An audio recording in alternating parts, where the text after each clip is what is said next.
നമ്മൾ അപ്കമിങ് ഗെയിംസിനെ കുറിച്ച് ഡിസ്കസ് ചെയ്യാറുണ്ട്. For example next GTA, next Assassin Creed, next Far Cry, next God of War. But unfortunately നമുക്ക് Indian developed ഗെയിംസിനെ കുറിച്ച് അധികം ഡിസ്കസ് ചെയ്യാൻ പറ്റാറില്ല. കാരണം there were in that many. Believe it or not, ഇപ്പോൾ നമ്മുടെ ഇന്ത്യയിൽ കുറേയധികം ഗെയിംസ് ഡെവലപ്പ് ചെയ്തുകൊണ്ടിരിക്കുന്നുണ്ട്. ഇൻഫാക്ട് ഇതിൽ പല ഗെയിംസും നിങ്ങൾക്ക് ഫെമിലിയർ ആയിരിക്കും. ഫോർ എക്സാമ്പിൾ മുംബൈ ഗല്ലീസ് നമ്മളെ മുംബൈനെ ബേസ് ചെയ്തിട്ടുള്ളൊരു ഓപ്പൺ വേൾഡ് ഗെയിമാണ്. ഇൻഫാക്ട് 2025 GTA 6 റിലീസാകുമ്പോൾ GTA 6ൻ്റെ ഏറ്റവും വലിയ കോമ്പറ്റീഷൻ ആയിരിക്കും Mumbai Gullies. Jokes aside, let's have a look at some of the Indian-based, Indian-developed upcoming games. Game ഡെവലപ്മെൻറ്റിനെ കുറിച്ച് പറഞ്ഞപ്പോഴാണ് നിങ്ങൾക്ക് നിങ്ങളുടെ ഗെയിം ഡെവലപ്മെൻറ്റ് പാഷൻ പ്രോഫിറ്റ് ആക്കാൻ താല്പര്യമുണ്ടോ? If yes, introducing Yandex games, the ultimate platform for aspiring game developers. നിങ്ങൾ develop ചെയ്തിട്ടുള്ള games publish ചെയ്ത് അതിന് റവന്യൂ ജനറേറ്റ് ചെയ്യാൻ പറ്റിയ പ്ലാറ്റ്ഫോമാണ് യാൻഡെക്സ് ഗെയിംസ്. ഇതിൽ വെബ് ഗെയിംസും മാത്രമല്ല, ഈവൻ മൊബൈൽ ഗെയിംസ്. ഈ പ്ലാറ്റ്ഫോമിൻ്റെ ഒരു പ്രത്യേകത എന്താണെന്ന് വെച്ചാൽ ഇതിൽ നിങ്ങൾ ഗെയിം പബ്ലിഷ് ചെയ്യുന്നത് വഴി അധികം മാർക്കറ്റിംഗ് കോസ്റ്റ് ഇല്ലാതെയും അപ്ഫ്രണ്ട് ഇൻവെസ്റ്റ്മെൻറ്റ് ഇല്ലാതെയും ഈവൻ അധികം കോമ്പറ്റീഷൻ ഇല്ലാതെയും നിങ്ങൾക്ക് നിങ്ങളുടെ ഗെയിംസിന് റവന്യൂ ജനറേറ്റ് ചെയ്യാം. അതുവഴി പുതിയൊരു റവന്യൂ സ്ട്രീം ഓപ്പൺ ചെയ്യാം. പിന്നീട് ഈ ഒരു പ്ലാറ്റ്ഫോം യൂസ് ചെയ്യാൻ വളരെ എളുപ്പമാണ്. നിങ്ങൾ ആദ്യം തന്നെ ചെയ്യേണ്ടത് ഇതിൽ രജിസ്റ്റർ ചെയ്യുമ്പോൾ ആസ് എ ഡെവലപ്പർ ആയിട്ട് രജിസ്റ്റർ ചെയ്യുക. അതിനുശേഷം നിങ്ങളെ ഗെയിം അപ്ലോഡ് ചെയ്യുക. ഇതിനുശേഷമുള്ള ഒതൻറ്റിക്കേഷൻ ആണെങ്കിലും ഇൻ ഗെയിം പർച്ചേസ് ആണെങ്കിലും ആഡ്സ് ആണെങ്കിലും ഗെയിം പ്രൊമോഷൻ ആണെങ്കിലും ഇതിനൊക്കെയുള്ള turn key solution Yandex games എന്ന പ്ലാറ്റ്ഫോം തന്നെ പ്രൊവൈഡ് ചെയ്യും. ആൻഡ് ദ ബെസ്റ്റ് പാർട്ട്, നിങ്ങളെ ഗെയിം നിങ്ങൾക്ക് വേണ്ടി യാൻഡെക്സ് ഗെയിംസ് പ്രൊമോട്ട് ചെയ്യും. യെസ്, നിങ്ങളെ പോക്കറ്റിന് ലക്ഷങ്ങളെടുത്ത് അഡ്വർടൈസ് ചെയ്യേണ്ട ആവശ്യമില്ല. They will take care of it. ഇനി ഒരു പ്ലാറ്റ്ഫോമിൽ ഗെയിം പബ്ലിഷ് ചെയ്യുന്നതാണെങ്കിലും ഇൻക്രെഡിബിളി ഈസിയാണ്. കാരണം ഇതിൽ ഇവർ യൂസ് ചെയ്യുന്നത് SDK ഇൻ്റഗ്രേഷൻ പ്ലഗിൻസ് ആണ്. അത് മിക്ക ഗെയിം എൻജിൻസിലും വർക്കാവും. ഫോർ എക്സാമ്പിൾ യൂണിറ്റി ആണെങ്കിലും അല്ലെങ്കിൽ കൊക്കോസ് ആണെങ്കിലും കൺസ്ട്രക്ട് 3 ആണെങ്കിലും ഈവൻ ഡിഫോൾട്ട്. ഇതിലൊക്കെ പുറമെ യാൻഡെക്സ് ഗെയിംസ് പറഞ്ഞ ഈ ഒരു പ്ലാറ്റ്ഫോമിനെ ഈവൻ മോർ സ്പെഷ്യൽ ആക്കുന്ന ഒരു കാര്യം എന്താണെന്ന് വെച്ചാൽ ലോകത്ത് തന്നെ one of the most visited browser game platforms ഒന്നാണിത്, with millions of daily active users. So നിങ്ങൾ ഗെയിം ഡെവലപ്പ് ചെയ്യേണ്ട ആവശ്യം മാത്രമേ ഉള്ളൂ. അതിനുശേഷമുള്ള പബ്ലിഷിംഗ് ആണെങ്കിലും അല്ലെങ്കിൽ മില്യൺസ് ഓഫ് യൂസേഴ്സിൻ്റെ അടുത്ത് ഈ ഒരു ഗെയിം എത്തിക്കുന്നതാണെങ്കിലും അതിനുള്ള ടൂൾ യാൻഡെക്സ് പ്രൊവൈഡ് ചെയ്യും. So through which you can earn ad revenue from your game. So what are you waiting for? Click the link in the description, register, publish your game and start earning ad revenue. Indian based indie game studio ആയ Underdog Studio develop ചെയ്തുകൊണ്ടിരിക്കുന്ന upcoming first person story exploration ഗെയിമാണ് മുക്തി. നമ്മൾ globally face ചെയ്തുകൊണ്ടിരിക്കുന്ന major issue ആയ human ട്രാഫിക്കിങ്ങിനെ base ചെയ്തുകൊണ്ടാണ് ഈ ഒരു ഗെയിമിൻ്റെ സ്റ്റോറി. ഇനി in terms of game play നോക്കുകയാണെങ്കിൽ ഇതിൻ്റെ മേജർ പോർഷൻ നടക്കുന്നത് ഒരു മ്യൂസിയത്തിൻ്റെ അകത്ത് വെച്ചാണ്. ഇനി ഒരു ഗെയിമിൻ്റെ ഗെയിം പ്ലേയോ അതുപോലെ മിഷനുമായി ബന്ധപ്പെട്ടുള്ള അധികം ഇൻഫർമേഷൻസ് ഒന്നും അവൈലബിൾ അല്ല. ബട്ട് അവൈലബിൾ ആയിട്ടുള്ള ഇൻഫർമേഷൻ പ്രകാരം ഇതിൽ കുറേയധികം പസിൽ സോൾവിങ്, അതുപോലെ കേസ് സോൾവിങ്, അതുപോലെ ഒബ്ജക്റ്റ് ഫൈൻഡിങ്, ഇതൊക്കെ ആയിരിക്കും ഇതിൻ്റെ ഗെയിം പ്ലേയിലെ മെയിൻ ഫോക്കസ്. നിങ്ങൾ ഈ ഒരു ഗെയിമിൻ്റെ ട്രെയിലർ കണ്ടപ്പോൾ ഫസ്റ്റ് എന്താണ് മനസ്സിലോട്ട് വന്നതെന്ന് എനിക്കറിയില്ല. ബട്ട് എൻ്റെ മനസ്സിലോട്ട് വന്നത് നമ്മുടെ ഔട്ട്ലാസ്റ്റ് എന്ന് പറഞ്ഞ ഗെയിമാണ്. യെസ്, ഈവൻ ദോ ഔട്ട്ലാസ്റ്റിനേക്കാൾ ഈ ഗെയിമുമായിട്ട് കമ്പയർ ചെയ്യാൻ പറ്റിയ കുറേ ഇൻഡി ഗെയിംസ് ഓൾറെഡി റിലീസ് ആയിട്ടുണ്ട്. But for some reason Outlast came to my mind first. പിന്നെ ഈ ഒരു ട്രെയിലർ കണ്ടതിന് ശേഷം എനിക്ക് ഇപ്പോഴും മനസ്സിലാവാത്തൊരു കാര്യം എന്താണെന്ന് വെച്ചാൽ ഇതിൽ പാരാനോർമൽ എലമെൻറ്റ്സ് ഉണ്ടോ എന്നുള്ളതാണ്. കാരണം ട്രെയിലറിൽ ഒരു സീനിൽ നിങ്ങൾക്ക് ഒരു ഹ്യൂമൻ ഫിഗറിനെ കാണാൻ പറ്റുന്നുണ്ട്. എഗെയിൻ ആ ഒരു ഹ്യൂമൻ ഫിഗർ ഡിസപ്പിയറും ആവുന്നുണ്ട്. ഇതിനി ഒരു റിയൽ ഹ്യൂമൻ ഡിസപ്പിയർ ആവുന്നത് ട്രെയിലറിലൊരു പഞ്ചിന് വേണ്ടി അല്ലെങ്കിൽ ഒരു സിനിമാറ്റിക് എഫക്റ്റിന് വേണ്ടി ഇവർ ചെയ്തതാണോ എന്നറിയില്ല. അല്ലെങ്കിൽ ഇതിൽ ആക്ച്വൽ പാരാനോർമൽ എലമെൻറ്റ്സ് ഉണ്ടോ എന്നുള്ളത് we don't know yet. Either way ഈ ഒരു ഗെയിം നല്ല ഗെയിം ആവാൻ നല്ല ചാൻസ് ഉണ്ട്. ഇങ്ങനെ പറയാനുള്ള റീസൺ എന്താണെന്ന് വെച്ചാൽ നമ്മുടെ സോണി ഇന്ത്യ ഈ ഒരു ഗെയിമിനെ സോണി ഇന്ത്യ ഹീറോ പ്രൊജക്റ്റായി സെലക്ട് ചെയ്തിട്ടുണ്ട്. വിച്ച് മീൻസ് ഈ ഒരു ഗെയിം PS5 വരുന്നുണ്ട്. അതുമാത്രമല്ല സോണി പോലത്തെ ഒരു കമ്പനി ഒരു ഗെയിം സ്റ്റുഡിയോനെ അല്ലെങ്കിൽ ഒരു സ്പെസിഫിക് ഗെയിമിനെ ഒരു കാര്യവും കാണാണ്ട് സപ്പോർട്ട് ചെയ്യാനുള്ള ചാൻസ് ഇല്ല. സോ അങ്ങനെ നോക്കുമ്പോൾ ഈ ഗെയിം പ്രോബബ്ലി നല്ല ഗെയിം ആയിരിക്കണം. By the way, no release date. Project Madras ഈ ഒരു ഗെയിമിനെ കുറിച്ച് ഒരു ഡെഡിക്കേറ്റഡ് വീഡിയോ ഞാൻ ഈ ഒരു ചാനലിൽ ചെയ്തിട്ടുണ്ട്. ആ ഒരു വീഡിയോയിൽ ഞാൻ ഓവറോൾ പോസിറ്റീവാണ് ഈ ഒരു ഗെയിമിനെ കുറിച്ച് പറഞ്ഞതാണെന്നാണ് എൻ്റെ ഒരു ഓർമ്മ. എന്തായാലും ഒരു കാര്യം ഞാൻ പറയാം, ഈ ഒരു ഗെയിം കൊമേഴ്ഷ്യലി സക്സസ്ഫുൾ ആവില്ല. ഇത് കേൾക്കുമ്പോൾ തന്നെ നിങ്ങൾ ചിന്തിക്കുന്നുണ്ടാവും, ഈ ഗെയിമിനെ നമ്മൾ GTA ആയിട്ട് കമ്പയർ ചെയ്തിട്ടാവും പറയുന്നത് എന്നുള്ളത്. നോ, ആക്ച്വലി ഇതിൻ്റെ റീസൺ നിങ്ങൾക്കും എന്നെ പോലെ തന്നെ അറിയാം. അതെന്താണെന്ന് വെച്ചാൽ ഈ ഒരു ഗെയിം ഡെവലപ്പ് ചെയ്യുന്നത് സ്പെസിഫിക്കലി ഇന്ത്യൻ മാർക്കറ്റിലോട്ടാണ്. യെസ്, ജെന്യൂൻ ഗെയിംസ് റോഡ് സൈഡിൽ കിട്ടുന്ന ഇന്ത്യൻ മാർക്കറ്റിലോട്ട്.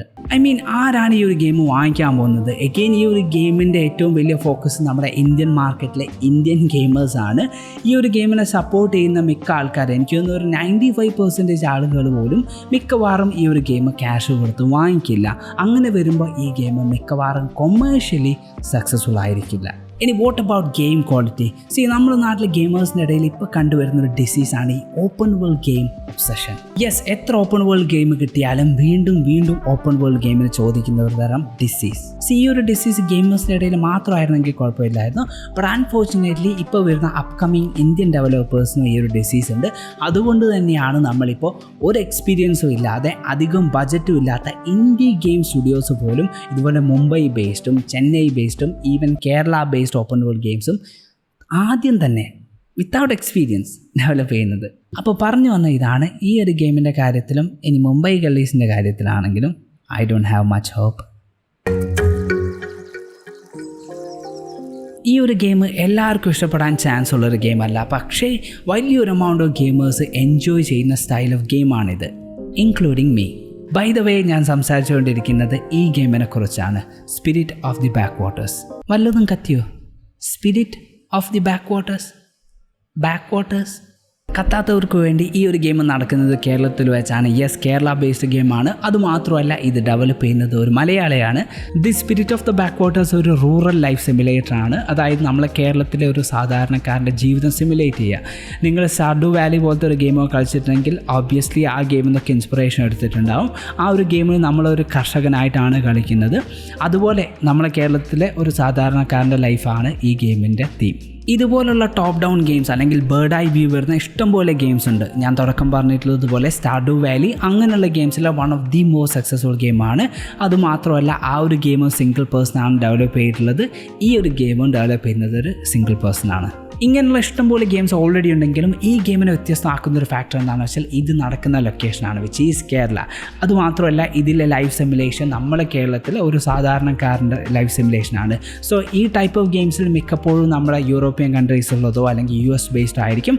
അത് മിക്ക ഗെയിമേഴ്സിനും ഫെമിലിയർ ആണ്. സോ ഒരു ഫോറിൻ പ്ലെയർ ഈ ഒരു ഗെയിം എടുത്ത് കളിക്കുകയാണെങ്കിൽ നമ്മളെ ലൈഫ് സ്റ്റൈൽ അല്ലെങ്കിൽ Kerala life style completely unique ആയിരിക്കും. സോ ആ ഒരു കാര്യം കൊണ്ട് തന്നെ ഈ ഗെയിം മറ്റ് ഗെയിംസിൽ നിന്നും കംപ്ലീറ്റ്ലി യുണീക്ക് ആയിരിക്കും.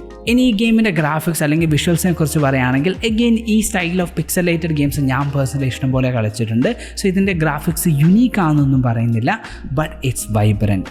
ഇനി ഗെയിം പ്ലേ നോക്കുകയാണെങ്കിൽ എഗെയിൻ അധികം ഗെയിം പ്ലേ ഒന്നും അവൈലബിൾ അല്ല. പക്ഷേ ഇവർ കാണിച്ചതിൽ നമുക്ക് ഫെമിലിയർ ആയിട്ടുള്ള തെങ്ങ് കയറ്റവും കള്ളിച്ചേത്തലും ഒക്കെ ഉണ്ട്. എഗെയിൻ റൂറൽ ലൈഫിനെ ബേസ് ചെയ്തിട്ടാണ്. സോ ഇതുപോലുള്ള നമുക്ക് പേഴ്സണലി ഫെമിലിയർ ആയിട്ടുള്ള കുറേ ആക്ടിവിറ്റീസ്, ബട്ട് നമ്മൾ ഇതുവരെ ഗെയിം വേൾഡിൽ എക്സ്പീരിയൻസ് ചെയ്യാത്ത പല ആക്ടിവിറ്റീസും ഇതിലുണ്ടാവും. അതുപോലെ തന്നെ ഞാൻ ഫോറിൻ പ്ലേയേഴ്സിലെ കേസ് പറഞ്ഞു, അവർക്കിത് കംപ്ലീറ്റ്ലി യുണീക്ക് ആയിരിക്കും. പിന്നീട് ഈ ഒരു ട്രെയിലറിൽ തെയ്യമാണെന്നാണ് എൻ്റെ വിശ്വാസം. തെയ്യം കാണിക്കുന്ന ഒരു സീനുണ്ട്. എഗെയിൻ ഞാൻ പറഞ്ഞിട്ടുള്ളതുപോലെ ഇതൊക്കെ നമുക്ക് ഫെമിലിയർ ആണ് ഒരു പരിധി വരെ, പക്ഷേ നമ്മൾ ഇതുവരെ ഇതൊരു ഗെയിമിൻ്റെ രൂപത്തിൽ കണ്ടിട്ടില്ല. സോ അതുകൊണ്ട് തന്നെ നമുക്കും റിഫ്രഷിംഗ് ആണ്. ഇനി ഒരു ഫോറിൻ പ്ലെയർ ഈ ഗെയിം എടുത്ത് കളിക്കുകയാണെങ്കിലും അവരിങ്ങനെയുള്ള സംഭവങ്ങൾ കാണാനുള്ള ചാൻസ് വളരെ കുറവാണ്. സോ അങ്ങനെ നോക്കുമ്പോൾ അവർക്കും ഇത് യുണീക്ക് ആയിരിക്കും. ഈ ഒരു റീസൺ കൊണ്ട് തന്നെയാണ് പറഞ്ഞത് ഈ ഒരു ഗെയിം ജസ്റ്റ് നമ്മുടെ നാട്ടിലുള്ള ആൾക്കാർക്ക് മാത്രമായിരിക്കില്ല അപ്പീലിങ്, ഇത് ഇൻ്റർനാഷണൽ പ്ലേയേഴ്സിനും അപ്പീലിംഗ് ആയിരിക്കും.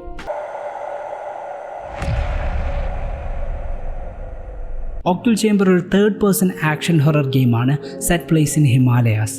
നമുക്കറിയുന്ന ഒരു കാര്യമുണ്ട്, ഇത് ഇന്ത്യൻ മിത്തോളജീനെ ബേസ് ചെയ്തുള്ള ഗെയിമാണ്.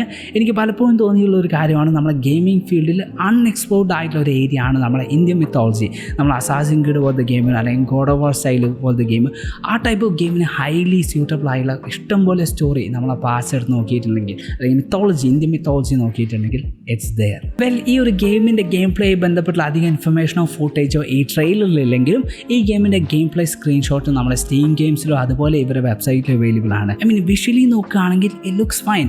അത് ടെക്സ്ചർ ആണെങ്കിലും അല്ലെങ്കിൽ ലൈറ്റിംഗ് ആണെങ്കിലും റിഫ്ലക്ഷൻ ആണെങ്കിലും, so visually I don't see much issue. Game play wise നോക്കുമ്പോഴാണ് നമ്മുടെ ഇന്ത്യൻ ഗെയിംസ് മിക്കപ്പോഴും പിന്നിലാവുന്നത്. അത് നമ്മുടെ PS2 ഇറയിലുള്ള ഗെയിംസുമായിട്ട് കമ്പാരിസൺ നോക്കിയാലും മിക്ക ഇന്ത്യൻ ബേസ്ഡ് മോഡേൺ ഗെയിംസും ആ ഒരു ലെവൽ ഓഫ് ക്വാളിറ്റി പോലും ഇല്ല. ഇതിൻ്റെ ഏറ്റവും വലിയ എക്സാമ്പിളാണ് നമ്മുടെ മുംബൈ ഗള്ളീസ് എന്ന് പറഞ്ഞ ഗെയിം. ആ ഗെയിമിൻ്റെ ഗെയിം പ്ലേ റീസെൻ്റ്ലി ഇവർ ഡെമോൺസ്ട്രേറ്റ് ചെയ്തപ്പോൾ ഫുൾ നെഗറ്റീവ് കമൻസ് ആണ് കിട്ടിയത്. അതിൻ്റെതായ റീസൺ ഉണ്ട്. കാരണം GTA Vice Cityയിൽ പോലുള്ള ആ ഒരു ലെവൽ ഓഫ് ഗെയിം പ്ലേ പോലും ആ ഗെയിമിലില്ല. ബട്ട് അഗെയിൻ ഇവർ കാണിച്ചിട്ടുള്ള screenshot wise visually game looks fine. But നമുക്ക് കാണേണ്ടത് ഗെയിം പ്ലേ എങ്ങനെയാണ്, ഗെയിം പ്ലേ ആനിമേഷൻസ് എങ്ങനെയാണ്, എനിമീസ് ഉണ്ടെങ്കിൽ അവരെ കോമ്പാക്റ്റ് എങ്ങനെയാണ്, മൂവ്മെൻറ്റ് എങ്ങനെയാണെന്നുള്ളതൊക്കെയാണ്. But overall let's hope it turns out good. Detective Dotson ഈ ഒരു ഗെയിമിനെ കുറിച്ച് മുൻപ് ഒരു വീഡിയോ ചെയ്യാമെന്ന് വിചാരിച്ചിരുന്നു. കാരണം എന്താണെന്ന് വെച്ചാൽ ഇത് നമ്മുടെ ലാസ്റ്റ് സമ്മർ ഫെസ്റ്റിലാണ് അനൗൺസ് ചെയ്തത്. ബൈ ദ വേ ഈ ഗെയിമിൻ്റെ ഇൻഫർമേഷനോ സ്ക്രീൻഷോട്ടോ എടുത്ത് കാണിച്ച് പറയേണ്ട ആവശ്യമില്ല. കാരണം ഈ ഗെയിമിൻ്റെ ഡെമോ നിങ്ങൾക്ക് ഇപ്പോൾ സ്റ്റീമിൽ അവൈലബിൾ ആണ്. സോ ആർക്കെങ്കിലും ഈ സ്റ്റൈൽ ഓഫ് ഗെയിം ഇഷ്ടമാണെങ്കിൽ you can try it right now. Detective Dotson ഒരു സ്റ്റോറി ഡ്രിവൺ അഡ്വഞ്ചർ ഗെയിമാണ്. അത് മാത്രമല്ല ഇത് നടക്കുന്നത് നമ്മുടെ ഇപ്പോൾ ഉള്ള മോഡേൺ ഇന്ത്യയിൽ വെച്ചാണ്. ബൈ ദ വേ ഈ ഒരു ഗെയിമിൻ്റെ ഡെമോ ഞാൻ ട്രൈ ചെയ്ത് നോക്കിയിരുന്നു. അധിക നേരമൊന്നും കളിച്ചില്ല, but only for a short period of time. പക്ഷേ ആ ഒരു ടൈമിൽ തന്നെ ഈ ഗെയിം എങ്ങനെയാണ്, ഇതിൻ്റെ ഗെയിം പ്ലേ എങ്ങനെയാണ്, ഇതിൻ്റെ സ്റ്റോറി എങ്ങനെയായിരിക്കും, ഓവറോൾ ഫീൽ നിങ്ങൾക്ക് കിട്ടും. അഗെയിൻ ഞാൻ പറഞ്ഞതുപോലെ നിങ്ങൾക്ക് ഈ ഒരു ഫീൽ കിട്ടണമെങ്കിൽ U can try the demo already. ഒരു കാര്യം ഞാൻ പറയാം, ഇതങ്ങനെ കംപ്ലീറ്റ്ലി യുണീക്ക് ആയിട്ടുള്ള ഗെയിമൊന്നുമല്ല.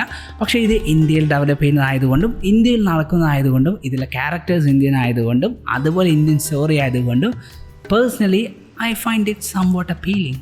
അതുമാത്രമല്ല ഗ്ലോബലി നോക്കുകയാണെങ്കിൽ ഈ സ്റ്റൈൽ ഓഫ് ഗെയിം എൻജോയ് ചെയ്യുന്ന ഇഷ്ടംപോലെ ഗെയിമേഴ്സ് ഉണ്ട്. സോ ആ ഒരു ഓഡിയൻസിനെ ഫുൾഫിൽ ചെയ്യാൻ കേപ്പബിൾ ആയിട്ടുള്ള ഒരു ഗെയിം തന്നെയാണ്. ഇതിലെ വിഷ്വൽസ് നോക്കുകയാണെങ്കിലും അല്ലെങ്കിൽ ഇതിലെ ഹ്യൂമർ നോക്കുകയാണെങ്കിലും ഗെയിം പ്ലേ നോക്കുകയാണെങ്കിലും I think it could succeed. അപ്പോൾ ഇതൊക്കെയാണ് നമ്മുടെ ഇന്ത്യയിൽ ഇപ്പോൾ ഡെവലപ്പ് ചെയ്തുകൊണ്ടിരിക്കുന്ന ഗെയിംസ്. മേ ബി നിങ്ങളും നിങ്ങളുടെ ഗെയിമിൽ ഇതുപോലെ വർക്ക് ചെയ്തുകൊണ്ടിരിക്കുന്നുണ്ടാവും. അങ്ങനെയാണെങ്കിൽ ഡെഫിനറ്റ്ലി യാൻഡെക്സ് ഗെയിംസ് എന്ന പ്ലാറ്റ്ഫോം ചെക്കൗട്ട് ചെയ്യുക. കാരണം നിങ്ങൾ ഗെയിം ഡെവലപ്മെൻറ്റ് പാഷൻ അല്ലെങ്കിൽ നിങ്ങൾ ഗെയിമിൽ നിന്ന് റവന്യൂ ജനറേറ്റ് ചെയ്യാൻ പറ്റിയ one of the best way ആണ് യാൻഡെക്സ് ഗെയിംസ്. ഞാൻ തുടക്കം പറഞ്ഞിട്ടുള്ളതുപോലെ one of the most visited പ്ലാറ്റ്ഫോമും കൂടിയാണ് യാൻഡെക്സ് ഗെയിംസ്. സോ നിങ്ങൾക്ക് ഗെയിം കളിക്കുന്നത് മാത്രമല്ല ഗെയിം ഡെവലപ്മെൻറ്റിലും പാഷൻ ഉണ്ടെങ്കിൽ ഡെഫിനറ്റ്ലി ഈ ഒരു പ്ലാറ്റ്ഫോമിൽ രജിസ്റ്റർ ചെയ്യുക. So that you can generate revenue from your game. So register ചെയ്യാനുള്ള ലിങ്കും ഡീറ്റെയിൽസും ഒക്കെ ഞാൻ താഴെ ഡിസ്ക്രിപ്ഷനിൽ കൊടുത്തിട്ടുണ്ട്. Go check it out. പിന്നെന്താണ് ഇന്നത്തെ വീഡിയോ എത്രയൊക്കെയുള്ളൂ. I hope you guys enjoy this video. If you did, give it a big thumbs up and I'll catch you guys in my next video. Till then, goodbye and peace.